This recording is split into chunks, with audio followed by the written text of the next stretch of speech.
Red Robin Gourmet Burgers is a casual dining restaurant chain that opened in 1969. Thank you for your suggestions.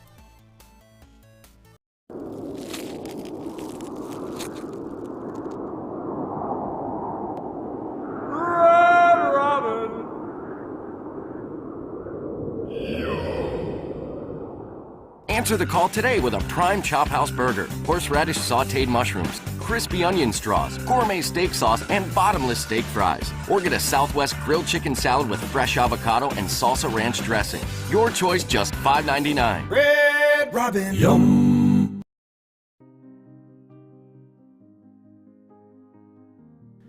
The original building dates back to 1916 as a grocery store and was later converted into a restaurant in the 1920s. It was owned by 12 properties and known by various names.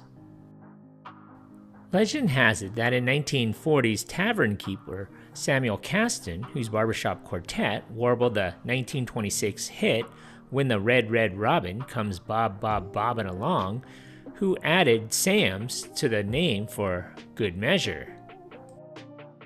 By the late 1960s, the Robin, as it was known, was a bohemian hangout, strictly a tavern offering popcorn and horrible Polish sausages as the only food. The 1,500 square foot restaurant was filled with students.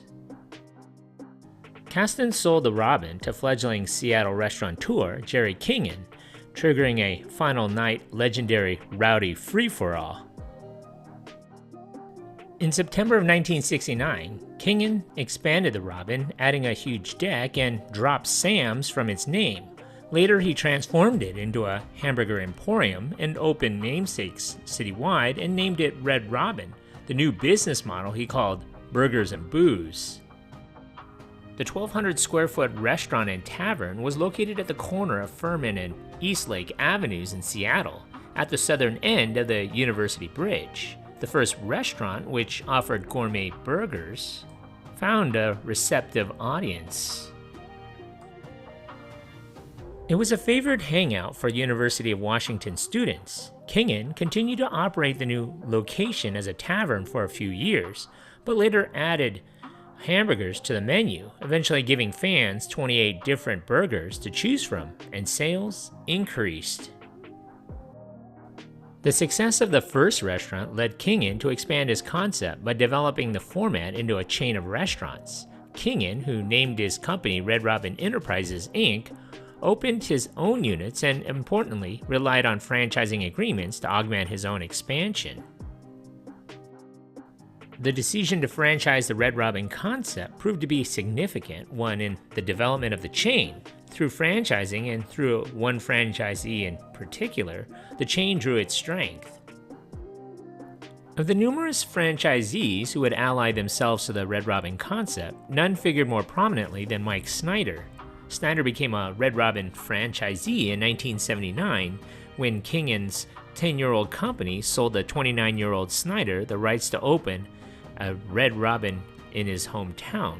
Snider's first restaurant was a success, leading him to open other Red Robin units and develop his own small chain of restaurants, which fell under the control of his company, called Snider Group Company. While Snider cobbled together his fiefdom of Red Robin units, Kingen pushed forward with his own expansion, fueled by the profits gleaned by Red Robin Enterprises.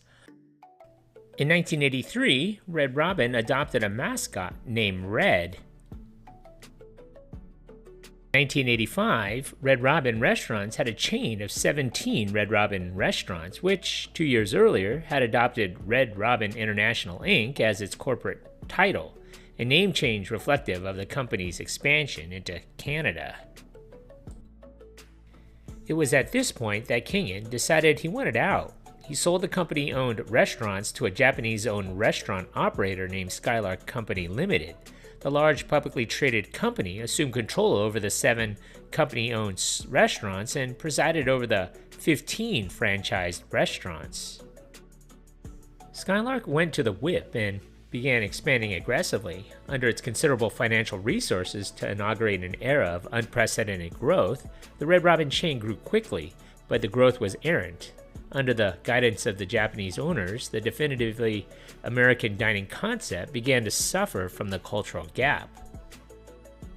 The chain lost its focus, it lost its consistency as a concept, and became wayward strategically, hobbled by ambitious growth that greatly increased the physical stature of the company, but left it rudderless as a niche-oriented casual dining chain.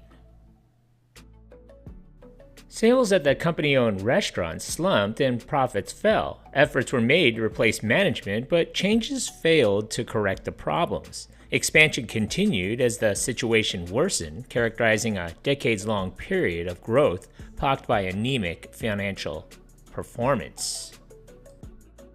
By 1995, a decade of control by Skylark had wrought discernible problems. The company-owned restaurants were generating sales nearly one quarter below the total average by the chain's franchised units. The franchisees were recording better financial results than Skylark, and one franchisee in particular outperformed all, Mike Snider. While the Skylark-owned restaurants floundered, the Snider Group company thrived, controlling 14 profitable restaurants. After years of trying to resolve the difficulties plaguing its company-owned units, Skylark turned to Snider for help. In April of 1996, the company appointed Snider as president and chief operating officer of the beleaguered chain, hoping the successful franchisee could turn around the corporate-owned restaurants. Snider made an immediate impression. Snider wasted little time before he applied the management techniques he used at the Snider Group company to the whole of Red Robin. He paid close attention to costs and efficiency, succeeding in improving the profitability of the store by store. Snider rallied the workforce, instilling a spirit of achievement and offering financial incentives for performance. Store managers, for example, were given bonuses for reaching sales objectives. A new upper-level management team was recruited and the restaurant's menu was expanded. As part of the program to streamline the operations of the restaurants, 10 of the units were deemed underperformers and closed. The Red Robin chain improved its performance, taking on the luster exuded formerly only by certain franchised units. Profit margins swelled to 19.2%. Encouraged by the achievements of the late 1990s, Red Robin made preparations for more aggressive growth during the first years of the new century. As part of the commitment towards growth, the company made several structural changes to better position itself for expansion. In 2000, the company completed a recapitalization and acquired the 14-unit Snider Group company, which gave Snider a significant equity interest in Red Robin. Also, a private equity firm known as Quad C invested $25 million in Red Robin, becoming the company's largest stockholder. Following these two transactions, the company implemented a system-wide reorganization, forming in January of 2001 Red Robin Gourmet Burgers, Inc., to facilitate the reorganization. In August of 2001, the reorganization was completed, a process that entailed all of the outstanding capital stock being ceded to Red Robin Gourmet Burgers, Inc. Red Robin Gourmet Burgers, Inc. became the company's new corporate title, although its business was operated primarily through Red Robin International, Inc. In April of 2002, the company filed a registration statement with the SEC for its IPO stock. Management hoped to raise $60 million in the offering, the proceeds from which were earmarked for expansion and debt reduction. With fewer than 200 restaurants in the months leading up to the IPO, the company would need all the capital it could secure, considering that in 2001, it cost $1.7 million to build a new Red Robin unit. In July of 2002, Red Robin made its public debut. As Red Robin entered its first decade as a publicly traded concern, the company was concentrating on expanding into the Southwest, Midwest, and East Coast. In July of 2002, the company opened 2 new restaurants, one in Fenton, Missouri, and another in Toledo, Ohio, increasing its presence in the Midwest to 27 restaurants. It would soon expand into the Southwest by opening restaurants in Arizona. Expansion continued in 2003, building on the 193 units in operation in January of 2003. During the first 2 months of the year, the company opened 2 new restaurants in Nebraska, expanding on into Texas and Maryland as well. The original Red Robin closed on March 21, 2010 due to prohibitive maintenance costs for the old building.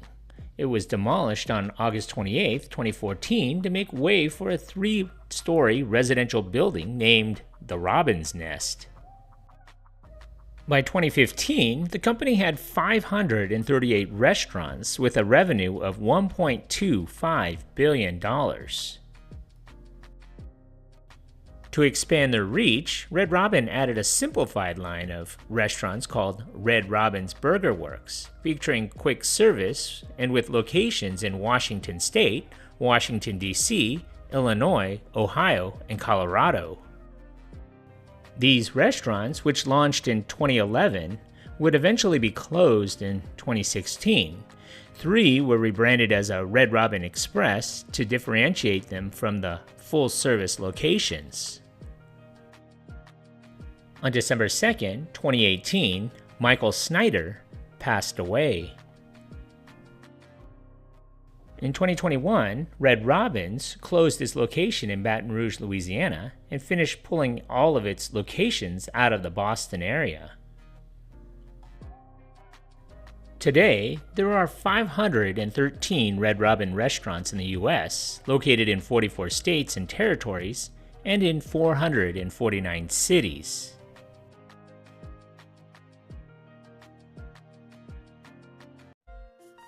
So what do you remember about this place?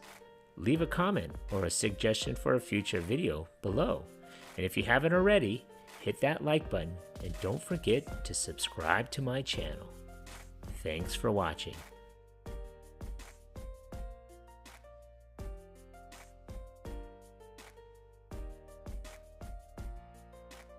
Bringing back memories from the good old days. That's super cool, man.